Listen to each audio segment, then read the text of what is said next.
بسم الله الرحمن الرحيم.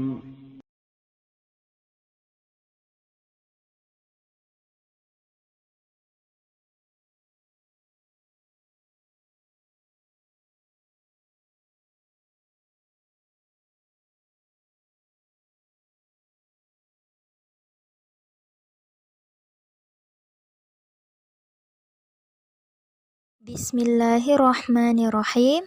Assalamualaikum warahmatullahi wabarakatuh. Alhamdulillahi wassalatu wassalamu ala rasulillah wa ala alihi wa sahbihi ajma'in. Amma ba'du. Kaifa halukum? Ustazah harap kalian selalu diberi kesehatan oleh Allah agar bisa terus belajar atau menuntut ilmu yang bermanfaat. Amin. Anak-anak, sebelum belajar, mari kita berdoa dulu ya. Allahumma inni as'aluka ilman nafi'an wa rizqan thayyiban wa amalan mutaqabbalan. Hari ini insya Allah kita akan melanjutkan pembelajaran tematik di tema 1, membangun indahnya kebersamaan, subtema 3, bersyukur atas keragaman, pada pembelajaran 3 dan 4. Nah, materi yang akan kita pelajari hari ini yaitu membaca materi tentang pemantulan dan penerapan bunyi, mengamati bentuk kerjasama di keluarga, sekolah, dan di masyarakat, dan mendiskusikan sikap yang memperkukuh persatuan. Nah, anak-anak, apakah kalian masih ingat bunyi itu apa? Iya, jadi bunyi merupakan sesuatu yang terdengar atau ditangkap oleh telinga. Nah, bunyi juga dapat dihasilkan dari berbagai macam sumber bunyi. Nah, teman-teman, sekarang kita akan belajar mengenai pemantulan bunyi. Perhatikan kedua gambar di halaman 130. Ada gambar 3.14 mengenai uji coba pemantulan bunyi. Apakah bunyi yang dihasilkan di ruang terbuka sama dengan bunyi di ruang tertutup? Untuk menjawab pertanyaan tersebut, lakukan kegiatan seperti pada gambar berikut. Apakah sama bunyi yang dihasilkan pada dua gambar tersebut? Walaupun kedua anak pada gambar tersebut berteriak sekeras-kerasnya, bunyi yang dihasilkan tidak sama. Hal itu disebabkan perbedaan antara jarak dinding pemantul. Berdasarkan jarak antara dinding pantul dan sumber bunyi, pemantulan bunyi dibedakan sebagai berikut. Yang pertama, pemantulan yang memperkeras bunyi asli. Pada saat kamu batuk di kamar mandi atau berdeham, suaramu akan terdengar lebih keras dan jelas dibandingkan pada ruangan terbuka. Nah, mengapa demikian? Ya, karena pada ruangan kecil, bunyi asli dan bunyi pantul sampai ke telingamu hampir bersamaan, sehingga bunyi pantul akan memperkuat bunyi asli. Itulah sebabnya bunyi terdengar lebih keras.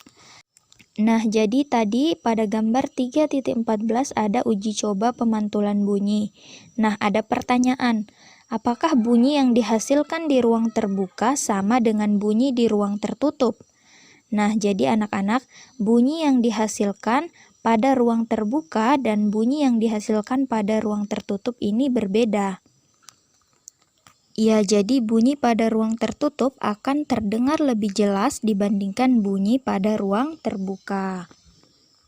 Karena pada ruangan yang tertutup atau ruangan kecil, bunyi asli dan bunyi pantul sampai ke telingamu hampir bersamaan. Jadi bunyi pantul akan memperkuat bunyi asli. Kemudian pemantulan bunyi yang kedua ada gaung atau kerdam. Ketika kamu berbicara di dalam sebuah gedung yang besar, dinding gedung akan memantulkan suaramu. Biasanya selang waktu antara bunyi asli dan pantulannya di dalam gedung sangat kecil, sehingga bunyi pantulan ini bersifat merugikan, karena dapat mengganggu kejelasan bunyi asli. Pemantulan bunyi yang seperti ini dinamakan gaung atau kerdam. Kemudian pemantulan bunyi yang ketiga ada gema. Jika dinding pemantul sangat berjauhan, bunyi pantul akan terdengar beberapa saat setelah bunyi asli. Kejadian ini disebut gema. Terjadinya gema hampir sama dengan gaung, yaitu terjadi karena pantulan bunyi. Namun, gema hanya terjadi jika sumber bunyi dan dinding pemantul jaraknya jauh, lebih jauh daripada jarak sumber bunyi dan pemantul pada gaung. Misalnya kamu berteriak di depan dinding tebing yang tinggi, suaramu seolah-olah ada yang mengikuti setelah selesai diucapkan. Hal ini terjadi karena bunyi yang datang ke dinding tebing dan bunyi yang dipantulkannya memerlukan waktu untuk merambat. Sekarang, apakah gema sama dengan gaung? Ya, jadi keduanya hampir sama ya. Hanya saja gaung itu sumber bunyi dan dinding pemantul jaraknya tidak jauh dengan sumber bunyi. Contohnya tadi jika kalian berbicara di dalam gedung, nah dinding gedung ini akan memantulkan suaramu. Nah, jadi bunyi asli dan pantulannya yang di dalam gedung ini sangat kecil, sehingga bunyi pantulan ini bersifat merugikan karena dapat mengganggu kejelasan bunyi asli. Nah, sedangkan gema ini sumber bunyi dan dinding pemantul jaraknya jauh, lebih jauh dari jarak sumber bunyi dan pemantul pada gaung. Misalnya tadi jika kamu berteriak di depan dinding tebing yang tinggi, jadi suaramu seolah-olah ada yang mengikuti setelah selesai diucapkan. Nah, ini merupakan gema. Kemudian yang kedua, penyerapan bunyi. Gaung dan kerdam sangat merugikan karena menghasilkan bunyi yang tidak jelas. Untuk menghindari peristiwa ini, gedung-gedung yang mempunyai ruangan besar seperti aula telah dirancang supaya tidak terjadi gaung. Upaya ini dapat dilakukan dengan melapisi dinding dengan bahan yang bersifat tidak memantulkan bunyi atau dilapisi oleh zat kedap atau peredam suara. Peredam bunyi adalah bahan-bahan yang permukaannya lunak atau empuk. Nah, contoh bahan peredam bunyi adalah karet, karpet, gabus, kapas, dan wol. Nah, itulah sebabnya gedung-gedung yang biasa digunakan untuk pertunjukan tidak terdengar sampai keluar ruangan, karena sudah dilapisi dengan bahan peredam bunyi.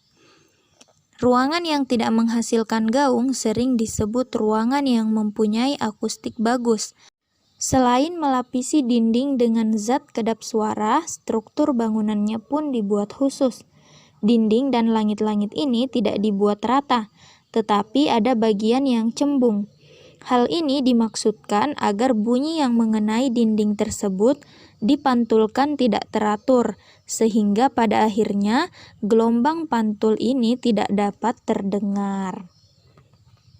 Nah, jadi anak-anak, salah satu upaya untuk menghindari terjadinya gaung yaitu gedung-gedung diberi lapisan zat kedap atau peredam suara. Setiap manusia normal memerlukan orang lain dan hidup bersama-sama dengan orang lain untuk memenuhi berbagai kebutuhan hidupnya, baik kebutuhan yang bersifat material maupun kebutuhan yang bersifat rohaniah. Sikap membantu atau peduli sesama akan menumbuhkan sikap persatuan dan kesatuan. Selain membantu sesama, banyak cara yang dapat kamu lakukan untuk memperkukuh persatuan dan kesatuan bangsa. Salah satunya dengan menerapkan sikap bertoleransi terhadap warga masyarakat yang berbeda suku dan agama. Jadi, toleransi merupakan sikap menghargai orang lain yang berbeda dengan kita. Nah, ada beberapa contoh sikap memperkukuh persatuan dan kesatuan bangsa. Ya, misalnya menerima dan menghargai perbedaan suku, budaya, adat istiadat, kemudian menggunakan bahasa Indonesia yang baik dan benar dalam berkomunikasi dengan orang lain, kemudian ikut memelihara, melestarikan, dan mengembangkan tradisi dan budaya yang ada dalam masyarakat, kemudian tidak menganggap suku sendiri yang paling baik dan suku yang lain jelek. Nah, jadi itu merupakan beberapa contoh sikap memperkukuh persatuan dan kesatuan bangsa. Nah, teman-teman, perlu kalian ingat lagi ya, walaupun keberagaman di Indonesia ini mencakup banyak hal, seperti adat istiadat, suku, bahasa, rumah adat, kemudian makanan khas, dan agama. Nah, ingat juga ya, walaupun kita mempunyai budaya yang banyak dan berbeda-beda, tetapi kita tidak boleh menyalahi syariat agama Islam, yaitu Al-Quran dan As-Sunnah. Selanjutnya kita akan membaca teks tentang gotong royong. Jadi salah satu ciri khas bangsa Indonesia adalah sifat kegotong royongan. Kebiasaan gotong royong ini merupakan modal untuk membangun bangsa menjadi bangsa yang lebih maju.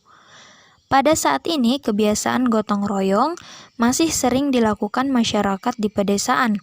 Bergotong royong adalah saling membantu antar warga. Nah, anak-anak, apakah di tempat kalian masih ada kegiatan gotong royong? Nah, jadi gotong royong ini merupakan tradisi luhur bangsa Indonesia. Gotong royong dilakukan sejak zaman nenek moyang. Dengan gotong royong, pekerjaan menjadi ringan. Gotong royong dilakukan dengan ikhlas dan tanpa pamrih. Nah, sekarang coba lihat bukunya di halaman 141. Kita akan membaca teks mengenai semangat gotong royong warga masih kental di Desa Sukamaju, Sinjai. Sejumlah warga Desa Sukamaju, Kecamatan Telulimpoe, Kabupaten Sinjai, Sulawesi Selatan tampak melakukan aksi gotong royong. Aksi gotong royong ini belum pudar di daerah tersebut. Warga bersama aparat TNI atau Tentara Nasional Indonesia di kecamatan tersebut berbaur untuk membenahi jalan mereka yang selama ini ditumbuhi semak belukar. Semangat gotong royong masyarakat kita di sini masih sangat kental dan ini rasa syukur kita karena tetap menyatu di tengah modernisasi yang terus menggerus budaya lokal. Kata Pos Telulimpoe Koramil 142405 Sinjai Selatan Serda Muharis. Kerja bakti ini dengan sasaran pembersihan dan perbaikan parit jalan sepanjang 400 meter dan pembuatan jembatan darurat bersama Kepala Dusun Tombolo, Arifuddin dan masyarakat Dusun Tombolo Desa Sukamaju, Kecamatan Telulimpoe. Masyarakat dan Kepala Dusun sangat berterima kasih kepada Babinsa yang mau menyempatkan waktunya untuk bersama masyarakat melakukan gotong royong. Nah, anak-anak, jadi ini merupakan salah satu contoh gotong royong di masyarakat. Jadi kegiatan gotong royong ini dilakukan secara bersama-sama. Jadi pekerjaan yang berat akan menjadi ringan. Untuk tugasnya yaitu membuat peta pikiran tentang gotong royong. Silakan kalian mencari pengertian gotong royong, kemudian manfaat gotong royong, dan nilai luhur yang terkandung dalam gotong royong. Sekian dulu video hari ini, semoga apa yang Ustazah sampaikan bisa dipahami dan bermanfaat untuk anak-anak semua. Amin. Sebelum kita akhiri, mari kita baca bersama doa kafaratul majelis.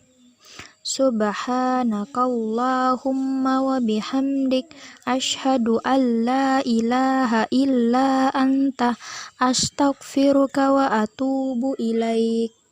Assalamualaikum warahmatullahi wabarakatuh.